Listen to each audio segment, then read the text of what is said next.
விட்டுறாதரா, இந்த இடைத்தேர்தல நின்னாவது உள்ள போயிரு, நீ போயிரு எப்படியாவது. நான் ஒன்னும் மன்னன் இல்லையே, மந்திரி மகன் இல்லையே, கூட்டம் வர்றதுக்கு வான்னு சொன்னா அத்தனை ஓட்டு போடுறதுக்கு. இப்ப பார்த்தாலும் தோற்று போனாலும் 20 லட்சம் மக்கள் வாக்கு செலுத்தி என்னை நிக்க வச்சிருக்காங்க. அந்த இடத்த விட்டு போகாத. இப்ப கூட எங்க அப்பா இறந்துறாரு. 30 நாள் காரியம் பாரதிராஜா அப்பாவுக்கு காரியம் பண்ணிக்கிட்டு இருக்கேன். பக்கத்தில் ஒரு எங்க அப்பா வயது தோலை தட்டுறாரு, மகனே எவரு 50 பேரோடவாவது நீ உள்ள போயிருவாயின்னு ரொம்ப ஆசைப்பட்டுக்கிட்டு இருந்தேன். நடக்கல. விட்டுறாதரா, இந்த இடைத்தேர்தல நின்னாவது உள்ள போயிரு, நீ போயிரு எப்படியாவது அப்படின்றாப்ல. நான் உறுதியா போயிடுறேன்ப்பான்னு சிரிக்கும் போது பின்னாடி இந்த சிரிப்போட போகணும், நீ இந்த சிரிப்போட போகணும்டா, நீ போயிடுறா.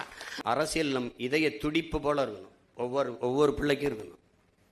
சும்மா வரிசையில் நின்று ஓட்டு போடுறது மட்டும்தான் நினைக்காது. 5 வருஷத்துக்கு ஒரு தடவை வரும். நல்ல கல்லூரி தேடி படிக்கணும், நல்ல ஆசிரியர்கிட்ட படிக்கணும், நல்ல பொண்ணு பார்த்து கட்டணும், நல்ல மாப்பிள்ளை பார்த்து பொண்ணை கொடுக்கணும், எல்லாம் கொடுக்கணும்.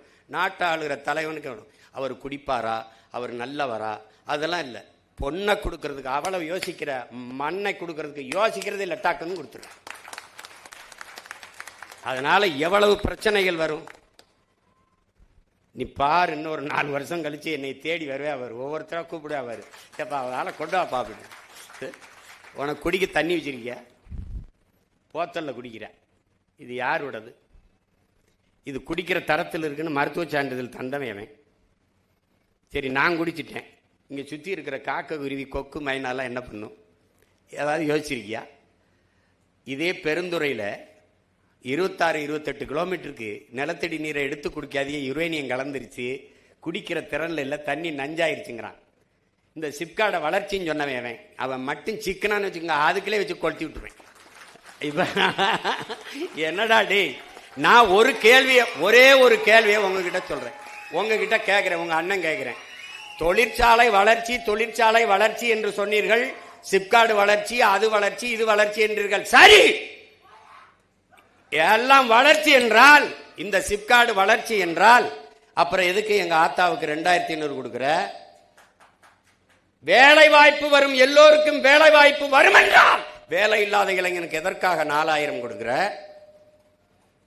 என்ன வளர்ச்சி இது? அப்ப வளரல. நீங்க வந்து இப்ப உங்ககிட்ட கேட்கிறேன், ஜல் ஜீவன் ஒரு திட்டம் வருது, மத்திய அரசு தண்ணி கொடுக்குது. தண்ணியை டெல்லியில இருந்து கொண்டு வருமா, இங்க இருந்து கொண்டு வரும்? இங்க இருந்தானே எடுத்து கொடுக்கும். ஏன் மண்ணில் இருந்து என் மக்களுக்கு தண்ணி எடுத்து கொடுக்கறதுக்கு நீ எதுக்கு வராங்க? எதுக்கு வர? இந்த சூயஸ்ங்கிறவன் யாரு? அவன் யாரு? இதெல்லாம் படிக்கணும், நீ படிக்கணும், தயவு செய்து படிக்கணும். ஐயா நக்கீரன் எழுதுன நீர் எழுத்து படிக்கணும். அண்ணன் சொன்னதுக்காக அந்த புத்தகத்தை வாங்கி படிக்கணும். சின்ன புத்தகம் தான், ரொம்ப படிக்காத, 10 பக்கத்திலே எல்லா செய்தியும் வந்துடும். அவன் அந்த அயோக்கிய பிரான்ஸ்ல இருந்து போய் உலக வங்கியில கடன் வாங்குது, அந்த பொலிவியா 250 கோடி. அதுக்கு அவன் சொல்றது, இவனுக்கிட்ட உன் நதியை கொடுன்றான். சரி, நதியை தானே கேட்கிறான், என்ன பண்ண போறான்னு கொடுத்துறான். அவன் அதுல இருந்து நதியிலிருந்து தண்ணி எடுக்காத, விவசாயத்துக்கு பயன்படுத்தாத, ஒரு சொட்டு தண்ணி உனக்கு உரிமை இல்லை, நதி என்னதுன்றான். கடைசி அவன் கொடுக்கறதான் தண்ணி, அவன் சொல்றதான் காசு. என்ன ஆயிடுச்சு? பல ஆண்டுகள் ஸ்டெர்லைட்டுக்கு எதிராக அப்படி போராடணுமா, அப்படி போராடி ஒரு வங்கி பணியாளன் வேலையை விட்டுட்டு போய் போராடி துப்பாக்கி சுள்ள செத்து நாட்டில் பெரிய புரட்சி வெடிச்சு விரட்டி விட்டாங்க. அந்த பெட்ரோல் நேரம் இங்கே வந்தான், தமிழ்நாட்டுக்கு வந்தான், கோவைக்கு வந்தான், சூயஸ்ன்னு வந்தான், பேரை மாத்திக்கிட்டு வந்தான். என்னுடைய பவானி ஆத்து தண்ணீரை எடுத்து கொடுக்கறதுக்கு இவன் யாரா? 3150 கோடி அது காசை கொடுத்துட்டு வர்றான். 3150 காசை கொடுத்து நமக்கு இந்த தண்ணி எடுத்து கொடுக்கறதுக்கு இந்த தனியார் நிறுவனத்துக்கு ஆசையா? சொல்லு பாப்போம். ஒரு நாள் நீ தவிச்சு நிப்ப, பசிச்சு நிப்ப, வேலை வெல்லாம வீதியில் நிற்கும் போது நீ அண்ணனை கவனிப்ப. நீ இப்ப நான் பேசுறதெல்லாம் உனக்கு வேடிக்கையா இருக்கும். நீ ஆடு மாடு வளர்க்கறத அரசு பணியா மாற்றுவோம்னா சிரிக்கிற. ஆனா வீட்டில் போய் தயிர், மோர், பால்லாம் நல்லா குடிக்கிற. வேலை வாய்ப்பு இல்ல. அப்ப ஆடு மாடு மேய்ப்பதையும் வேளாண்மை செய்வதையும் அரசு பணியாக மாற்றிக்கொள்வோம். அப்ப கூடுதல் வேலை வாய்ப்பு வந்துருது. அவ்வளவுதானே? நீ IAS ஆகிறேன் போய்க்க, IPS ஆகிறேன் போய்க்க, டாக்டர் ஆகும் போய்க்க. முடியாதவன் இங்க வாடா தம்பி. ஒன்ன நீங்க கவனிச்சுக்கணும், என் பிள்ளை பேசுனால அது நான் சொன்னதுதான்.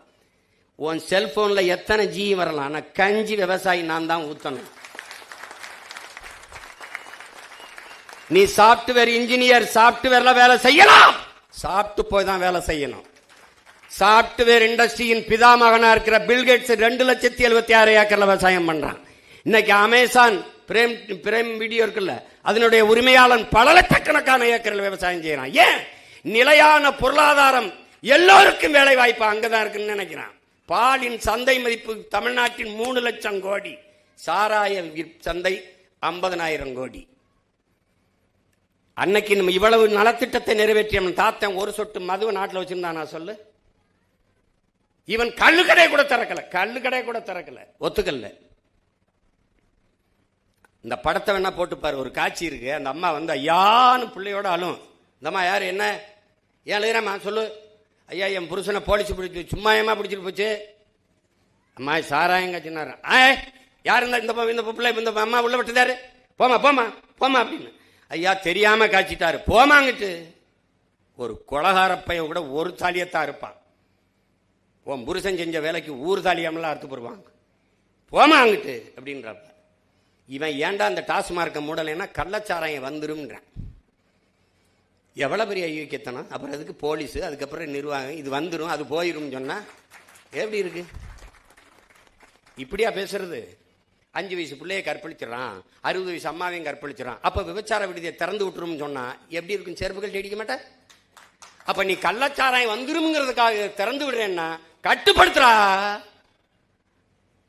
உங்க உடன் பிறந்தவன் முதலமைச்சர் நாற்காலியில உட்கார்ந்தா ஒரு சொட்டு போத, ஒரு கள்ளச்சாராயம், ஒருத்த மது, கஞ்சா, பான்பராக்கு, சிகரெட்டு, குட்கா வித்துறான்னு சொல்லு. நோக்கம் இருக்கு, இருக்கக்கூடாது, இருக்காது.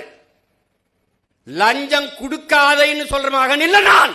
லஞ்சம் வாங்கின தூக்கிட்டேன், அந்த இடத்துல உன்னை பணியில் இருக்க மாட்டேன், தூக்கிட்டேன். நான் ஏன் கொடுக்காதுன்னு சொல்லணும்? என்ன அதிகாரிகள் யாரும் வாங்கக்கூடாது.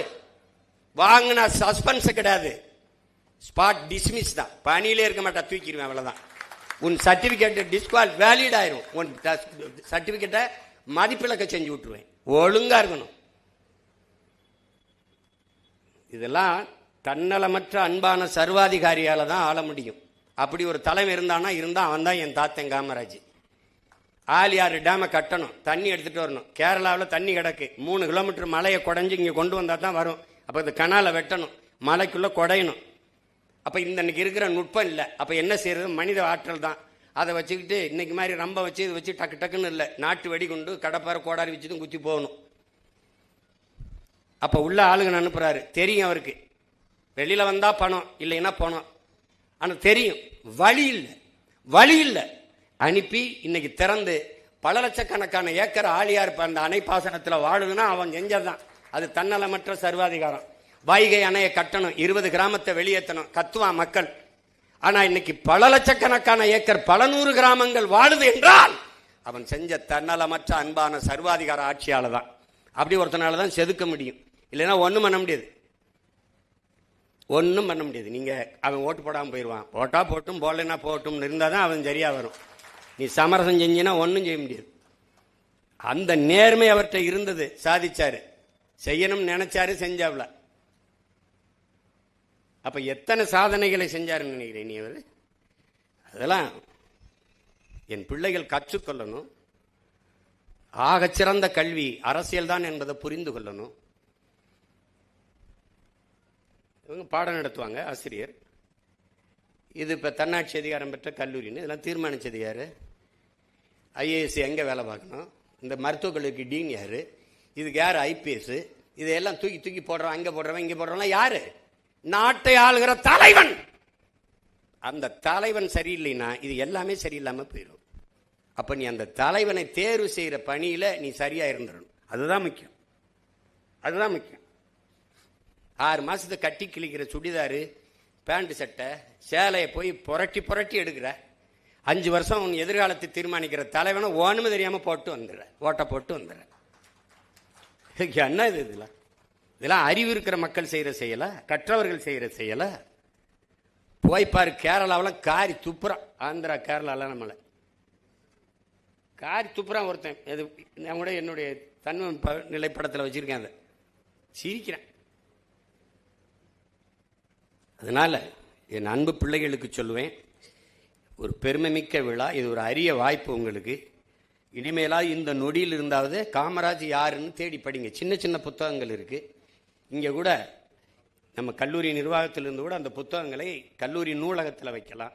அதோட நம்முடைய இன முன்னோர்களின் வரலாறை சிறு சிறு முக்கிய செய்திகளை தொகுத்து கொடுக்கலாம். அது சம்பந்தமாக மாணவர்களே பட்டிமன்றம் எப்படி இந்த பச்சை பிள்ளை இப்படி பேசுனா அது மாதிரி பேச வச்சு நம்முடைய பிள்ளைகளை தர்க்க அறிவை தடையின்றி பேசுகிற ஆற்றலை அதை கொண்டு வரணும். அதை கொண்டு வர்றதுக்கு வளர்த்து எடுக்கணும். அப்படிலாம் நாங்கள்லாம் இல்லைன்னா இன்னைக்கு ஐயா ராஜாராம் மாதிரி நம்ம சிறைத்துறை அதிகாரி மாதிரியான ஆட்கள் எப்படி வந்திருக்க முடியும்? எனக்கெல்லாம் என்ன யாரும் இப்படி பேசணுங்க சொல்லி கொடுத்தாங்களா? ஒன்றும் இல்லை, ஒரு வெறி தான். மனசெல்லாம் பந்தலிட்டு மல்லிக்கொடியா விட்ட உசுருக்குள் கோயில் கட்டி ஒன்ன கொழு வச்சு கொண்டாடினே. மழை பெஞ்சா தானே மண் வாசம், ஒன்னு நினைச்சாலே பூவாசந்தான். மலை மேல் விளக்காய் ஏற்றி வைப்பேன், உன்னை படம் போல் மனசில் ஏற்றி வைப்பேன். இவ்வளவு நேரம் நான் பேசுறது எதுவும் உங்க மனசுல நிக்கல.